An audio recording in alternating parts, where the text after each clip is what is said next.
So we set up the authentication manager using the roles-based access controls, and now we're going to put it into a little bit of a practical use. Unfortunately, I'm not going to be able to do this in just 2 videos. So in the 3rd video, we'll get a little bit more in depth. But what we're going to do is just see it putting into use here. Remember here that we've got these 3 tables: authentication item, authentication assignment, and authentication child. Okay. We also have our users table here with the primary key ID and a foreign key linked to the primary key ID of roles. Here you can see that for roles number 1, that's an admin, meaning that Kurt Clement is an admin and Kim Clement is just a user. The first place that we're going to do some work is here in the user identity PHP, and the reason is because we come here when we are logging in. If we're not logged in, then everything is as a guest. The first thing that we're going to do is we're going to create this private key _ID. Next thing we're going to do is we're going to set that ID to the record ID, which, if you're following along, is the record ID 13 for Kurt Clement and 14 for Kim Clement.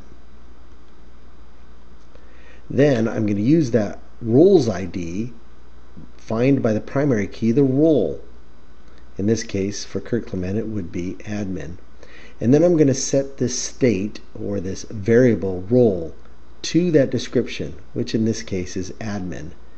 Let's see how that works right here. If I save that, go back to our myinit controller and cheat by saying, hey, I just want to run this and check if the is a guest, type guest. Otherwise, tell me what the role is. I need to check and see if it's a guest, because if it is a guest, then this hasn't been set. So let's go through here. I haven't logged in. I am a guest. Let's go to myinit run. I am a guest. Let me log in.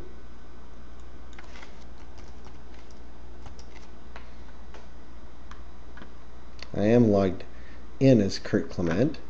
Now when I go to myinit run, I am an admin. Now we see how roles work, but I want to be very clear. We can make this B role. This will give you a better understanding of how things work here. I could change this to B role. I save both of them. Now can you guess why this isn't going to work? If you've been paying attention, you might. If I just refresh here, I have a database problem. And that is because that code only gets executed when I log in. So I need to go back and log in.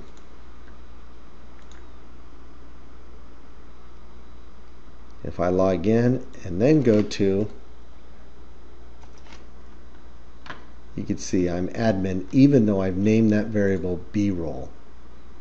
Okay, the name is not important.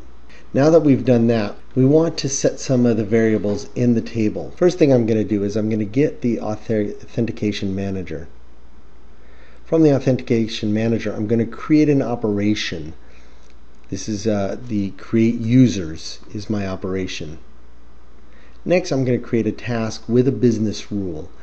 This is update own passwords. Finally, I'm going to create a rule, super admin, one I just made up, nothing special about that word. And then I'm going to assign that super admin to Kurt Clement. So let's run that really quick by saving. Once we've run that, we see that we've created in this table a simple 3 different types: operation, task, and user. We've assigned Kurt Clement to the user super admin, and we've created no children. On purpose I've done that because I want to write another function here, which is check access. And I'm going to check the access for create users.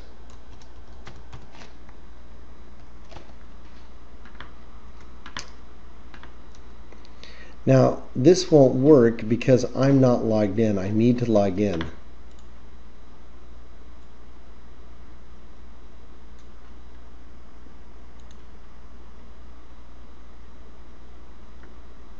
Now I can check it.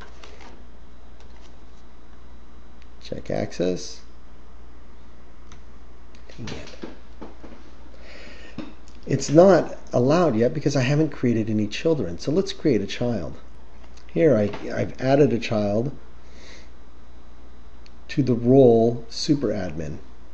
But I can't run this code again because I've already run it once, so I have to delete the database or the items in the database. Select all, delete, yes. Check again, nothing's in there.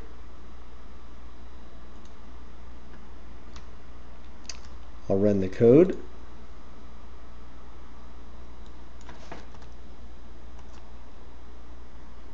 It ran correctly. I'll now check that I have in my item create users, check access, and I'm authorized. I only have time to do one more thing, and that is, what if I wanted to make the authentication not based on a username but on an ID? So I'm going to do that really quickly here. I'm going to delete all of these items.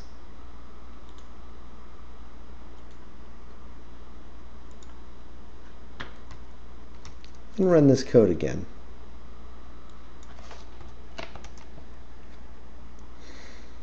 Now you can see that the send is to user ID 13, which is really aligned with my business model and reasons I want to keep that around.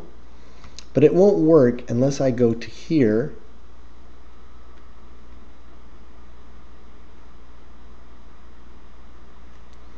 and add this function here, getID. I'm overriding the regular function, which would just return the username, and saying, well, I want to return this ID, which in my case is the record ID. In order for this to work again, of course, I'm going to have to log in, check my status, and I'm authorized. That's it for now. In the next video I will start going into more complex child and recursiveness of that, but hopefully you've gotten some idea of how this works. The whole point of this is to check access and where you place this check access and how you assign roles, and we'll go more in depth in that in the next video.